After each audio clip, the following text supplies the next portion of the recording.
Hello. So job number 3. I did an interview for this job.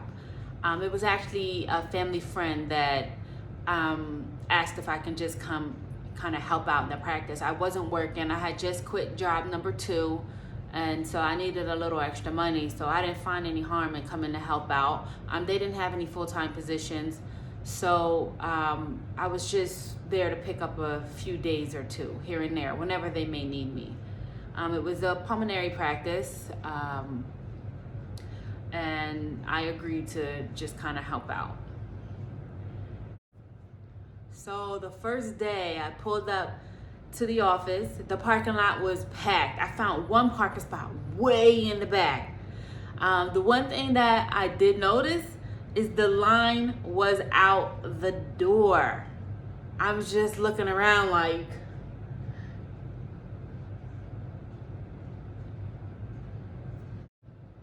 I was given a script pad, no orientation.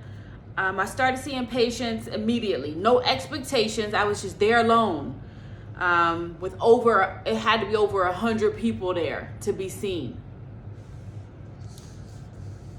As I started seeing patients, mind you, I've had 2 jobs at this point, so it was a lot of stuff that I didn't know how to do. Examine patients, order labs, interpret labs, diagnostic studies, manage some issues, manage some chronic disease states. So I was able to see those patients there by myself. That's fine, but it's not that I knew everything. I still had a lot to learn, but I could manage minor things. If I was gonna get into trouble, I could call someone. I would call somebody and ask for help. So I started seeing patients, started managing whatever they were coming in with. And let me tell you, the main thing I was managing was the refill of their narcotics or opioid prescriptions. And let's not forget those cough syrups that people need to constantly be refilled for no good reason, in my mind. Later that day, someone did come help me finish seeing patients and to help finish up with the day. Once she finished with her office that she was at, they have like 3 offices. At the end of the day, I got paid for the day, and I almost passed out. I was really excited by that check that I saw. I could get used to something like that, that's for sure. So in general, I didn't like the practice. You were just mainly prescribing opioids for chronic pain or cough syrup for no good reason, like I said. They had 2 other offices as well, totaling 3. Each one ran differently. Site number 2, they didn't want you giving controlled substances in this practice. And I only found that out through text messages after I already did it. Don't do that. But I didn't have any training. So it was just weird. I was trying to get adjusted because the first site, you taught me to prescribe controlled substances. You taught me how to do it. You taught me how to write for the PMP. Check the PMP website to see when's the last time they had something prescribed. You gave me the whole rundown on what to do in prescribing controlled substances, because that was new for me. Job number 2 didn't allow me to prescribe controlled substances, and I like that.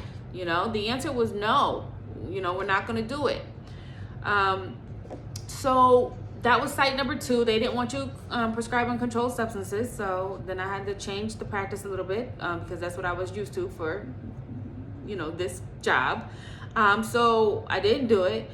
Site number 3, it was the best office of all of the 3. These patients really came in for the management of their chronic issues, or if they were sick for the day, or they needed labs, or medication refills.